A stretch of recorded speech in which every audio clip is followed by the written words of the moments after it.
जाता है। आज है अपना संसद में भाषा। संसद के अंदर कौन सी भाषा प्रयोग में ली जाती है?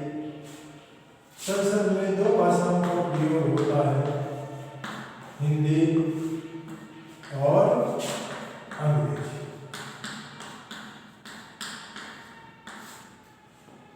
संसद सदस्य कितनी भाषाओं का प्रयोग कर सकते हैं?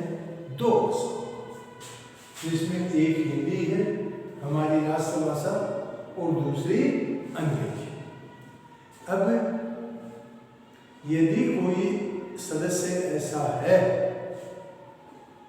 जो हिंदी भाषा भी नहीं जानता और अंग्रेजी भाषा भी नहीं जानता, तो पीठासीन अधिकारी उस सदस्य को अपनी मातृभाषा में बोलने का अधिकार भी प्रदान कर सकता है।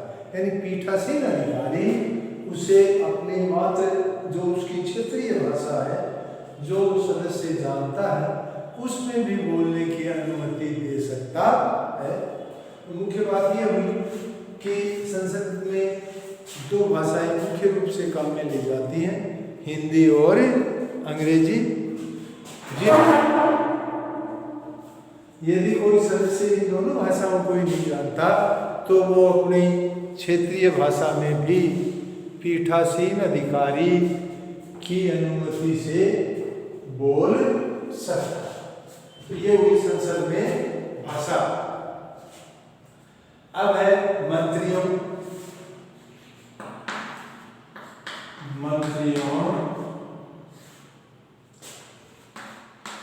व महान्यायवादी।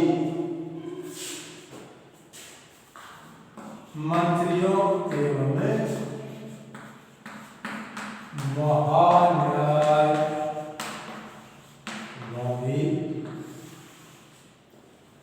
मंत्री जो मंत्रिमंडल के सदस्य होते हैं, तो मंत्रियों और महान्यायवादी के संसद में अधिकार के संसद में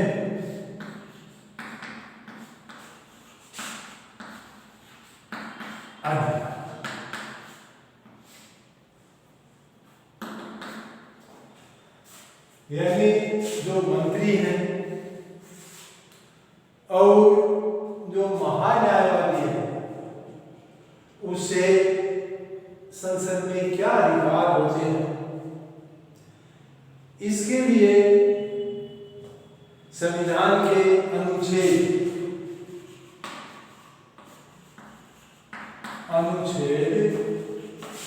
88 में वर्णित है। यानी संविधान के अनुच्छेद 88 में लिखा गया है कि महान्यायवादी को ये अधिकार है, वो संसद के किसी भी सदन में बोलने का अधिकार रखता है। महान्यायवादी संसद के किसी भी सदन में, चाहे उच्च सदन हो चाहे निम्न सदन हो, उसमें बोलने का अधिकार रखता है और कार्यवाही में भाग ले सकता है। परंतु महान्यायवादी उच्च सदन और निम्न सदन, इनमें किसी में भी मतदान में भाग नहीं ले सकता। महान्यायवादी को क्या अधिकार है? वो संसद के किसी भी सदन की कार्यवाही में भाग ले सकता है, परंतु वो किसी भी सदन में यदि मतदान हो किसी विषय पर, तो मतदान में भाग नहीं ले सकता। यानी मतदान करने का अधिकार महान्यायवादी को नहीं है। मंत्री दोनों सदनों की कार्यवाही में भाग ले सकते हैं, परंतु मंत्री भी जिस सदन का सदस्य वह होता है, मतदान उसी सदन में वो करने का अधिकारी होता है, दूसरे सदन में वो नहीं कर कर सकता और कार्यवाही में वो दोनों सदनों में भाग ले सकता है। फिर है तो मंत्रियों और महान्यायवादी को संसद में कौन से अधिकार है? क्लियर है। मंत्री और महान्यायवादी दोनों सदनों की कार्यवाही में भाग ले सकते हैं और दोनों सदनों में अपनी जो कार्यवाही चलती है उसमें भाग ले सकते हैं, परंतु महान्यायवादी तो किसी भी सदन में मतदान नहीं कर सकता। महान्यायवादी मतदान नहीं कर सकता और मंत्री उस सदन में मतदान कर सकता है जिस सदन का वो सदस्य। ये हमारे संविधान के अनुच्छेद 88 में वर्णित है। ये हमारे संविधान के अनुच्छेद 88 में वर्णित यानी मंत्री और महान्यायवादी के अधिकार संविधान के किस अनुच्छेद में है? अनुच्छेद 88 में वर्णित। ठीक है, भाषा हुई गई और मंत्री और महान्यायवादी के संसद में अधिकार हुए। इसके बाद में इस पाठ में आता है राज्यसभा का गठन।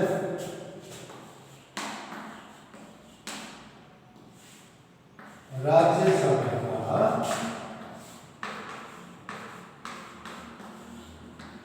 गठन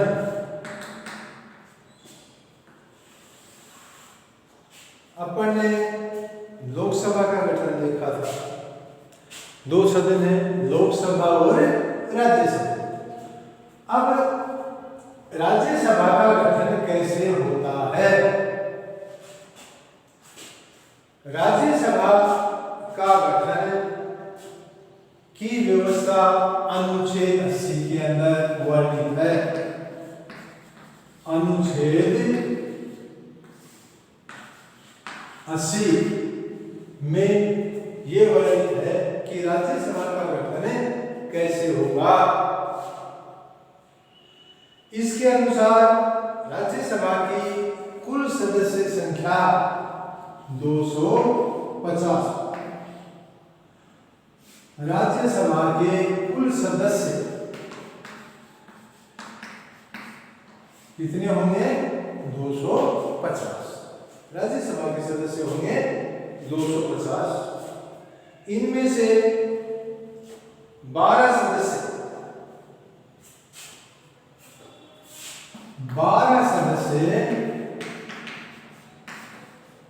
राष्ट्रपति द्वारा मनोनीत किए जाते। 12 सदस्यों का मनोनयन कौन करता है? राष्ट्रपति करता है। और कैसे सदस्यों का करता है? जो अपने क्षेत्र के अंदर, जो अपने क्षेत्र में विशेष योग्यता रखते हों, उनका मनोनयन राष्ट्रपति द्वारा किया जाता है। शेष कितने सदस्य बचे? 250 माइनस 12, 238। ये समस्त राज्यों द्वारा और केंद्र प्रशासित प्रदेशों द्वारा चुने जाते हैं। जैसे विभिन्न राज्यों में उनकी जनसंख्या के अनुपात में अलग अलग सदस्य संख्या है। राजस्थान अपना राज्य है, राजस्थान में राज्यसभा के सदस्यों की संख्या कितनी है? 10। राजस्थान में राज्यसभा के सदस्यों की सदस्य संख्या है 10।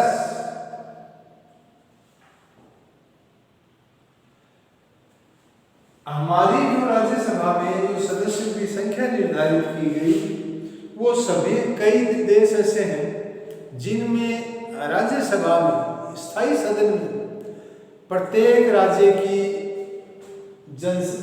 सदस्य संख्या बराबर होती है, परंतु हमारे यहाँ उनकी जनसंख्या के अनुपात में भिन्न भिन्न राज्यों की जैसे जनसंख्या के अनुपात में की जाती है। दिल्ली के अंदर एक है, पांडिचेरी में राज्यसभा का प्रतिनिधित्व एक सदस्य करता है। इस तरह से भिन्न भिन्न राज्यों में इनकी सदस्यता भिन्न भिन्न है। अब सबसे ज्यादा उत्तर प्रदेश सबसे ज्यादा सदस्य राज्यसभा में कहां से आते हैं? उत्तर प्रदेश। उत्तर प्रदेश से ही क्यों आते हैं? क्योंकि यहाँ की जनसंख्या अन्य राज्यों की तुलना में ज्यादा है। उत्तर प्रदेश में सदस्य संख्या कितनी है? 31। उत्तर प्रदेश में सदस्य संख्या है राज्यसभा में 31।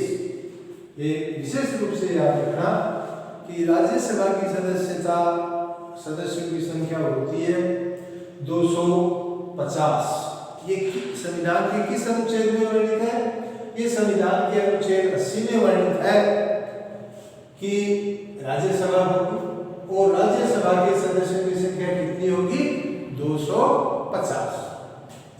इन 250 में से 12 सदस्यों का तो राष्ट्रपति द्वारा मनोनयन किया जाता है, जो अपने क्षेत्र के अंदर विशेष योग्यता रखते हैं, विशेषज्ञ हों, साहित्य के क्षेत्र में, भिन्न भिन्न क्षेत्रों में जो विशेषज्ञता रखते हों, ऐसे सदस्यों की का मनोनयन राष्ट्रपति करता है। शेष जो 238 सदस्य बचे वो राज्यों से और केंद्र प्रशासित प्रदेशों से चुने जाते हैं। इस तरह से सबको मिलाकर 250 सदस्य संख्या होती है। इनकी सदस्यों की संख्या किस राज्य से कितनी होगी?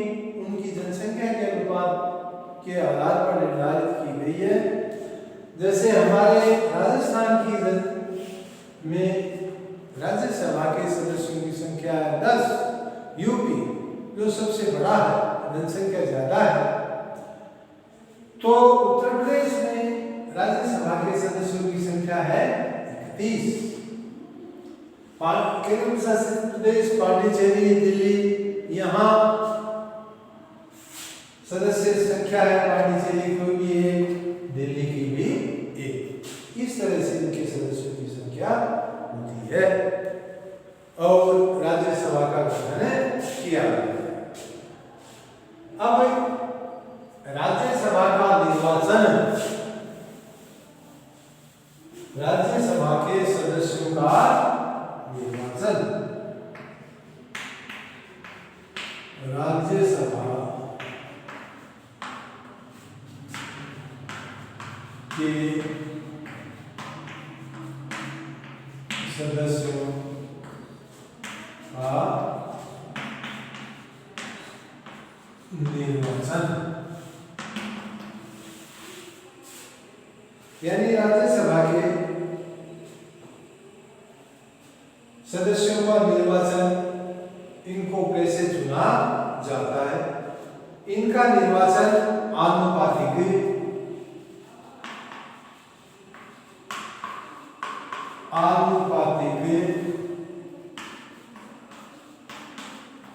प्रतिनिधित्व, आनुपातिक प्रतिनिधित्व पद्धति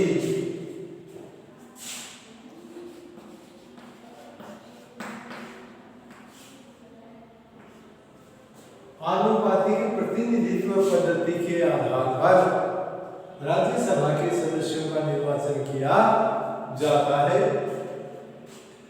राज्यसभा के सदस्यों का निर्वाचन अप्रत्यक्ष रूप से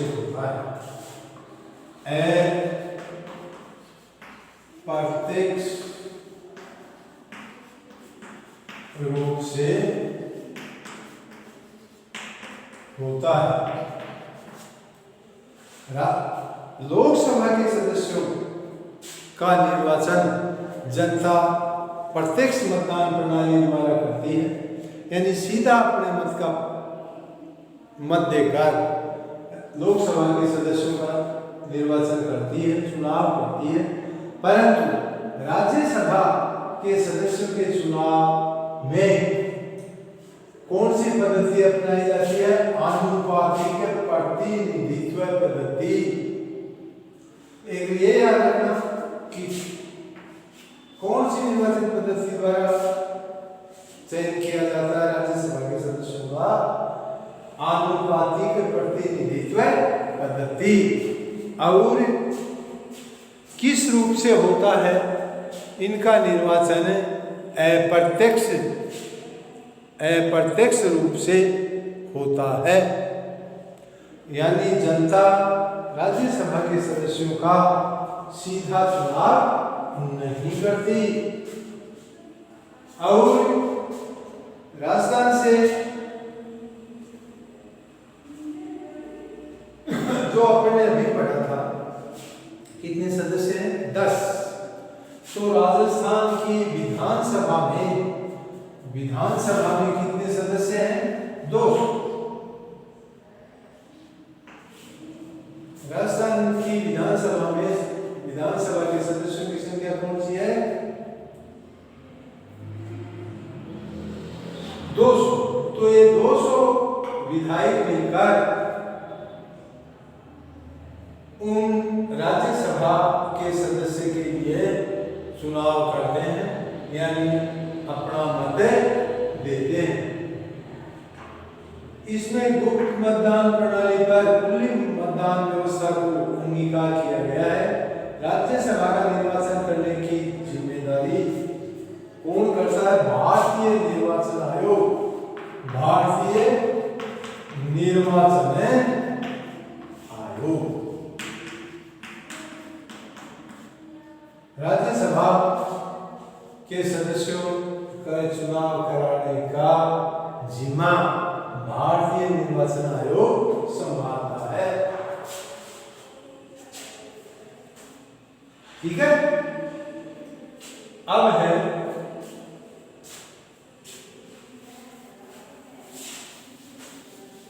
तो राजस्थान में विधायकों की संख्या कितनी है? विधानसभा में 200। और ये किसका चुनाव करते हैं? राज्यसभा के सदस्य का। और इसलिए ये अप्रत्यक्ष निर्वाचन प्रणाली चुनाव में काम में ली जाती है। अब राज्यसभा की अवधि, राज्यसभा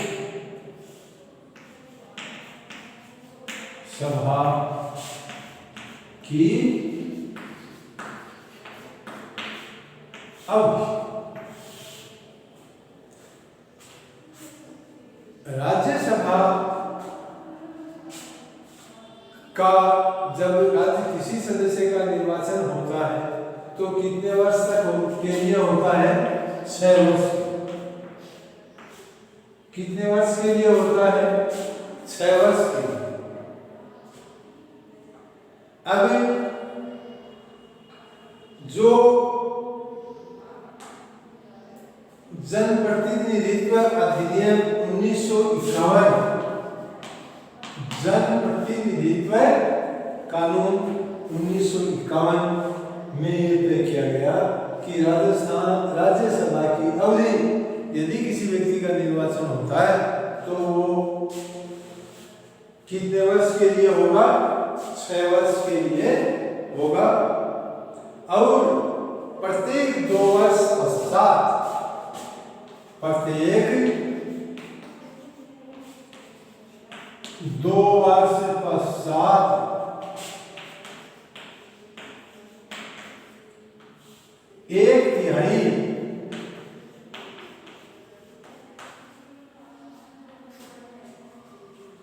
एक तिहाई सदस्य का कार्य पूरा हो जाता है। प्रत्येक 2 वर्ष पश्चात 1/3 सदस्यों का कार्यकाल पूरा हो जाता है और उनकी जगह पुनः चुनाव करवाया जाता है। अब है राज्यसभा एक स्थायी सदन है, अस्थायी सदन नहीं है। राज्यसभा एक स्थायी सदन है और प्रत्येक 2 वर्ष पश्चात इसके 1/3 सदस्य मुक्त हो जाते हैं, उनकी जगह अन्य सदस्यों का, या यदि वही चुनाव लड़ना चाहे तो लड़ सकते हैं। और जो 2 वर्ष पश्चात इनके सदस्य का कार्यकाल पूरा होता है, उनकी जगह और सदस्यों का चुनाव कर लिया जाता है। तो कौन सी पद्धति अपना, ये हो गई इसकी अवधि। तो राज्यसभा की अवधि है 6 वर्ष। ये 1951 के अधिनियम में तय कर दिया गया था और ये स्थायी सदन है।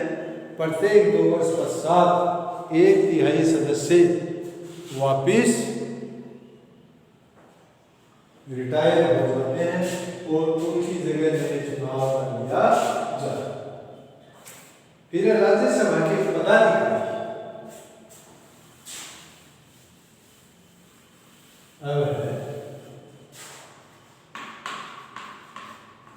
राज्यसभा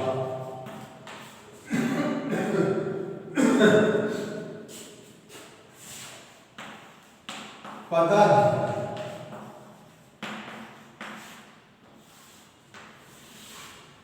कि राज्यसभा में कौन कौन से पदाधिकारी होते हैं। ये अनुच्छेद 64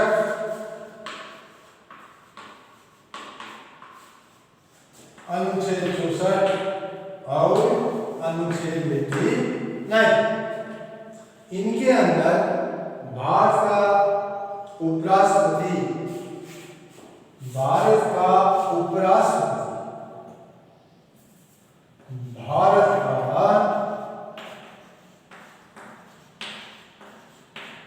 उपराष्ट्रपति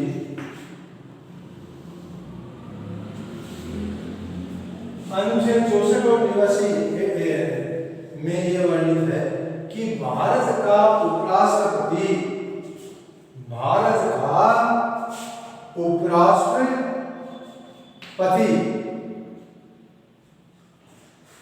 राज्यसभा का सभापति होगा।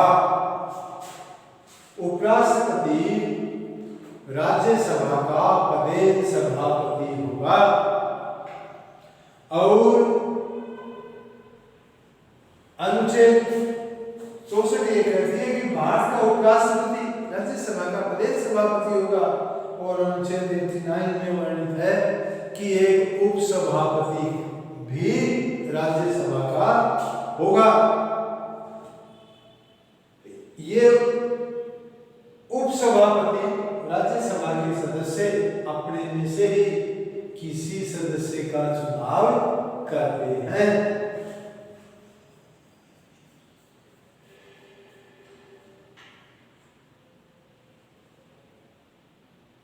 जब उपराष्ट्रपति सदन में नहीं हो, यानी पदेन सभापति सदन में उपस्थित नहीं हो, तो उपसभापति राज्यसभा का सभापतित्व करता है, यानी वही उसका अध्यक्ष होता है।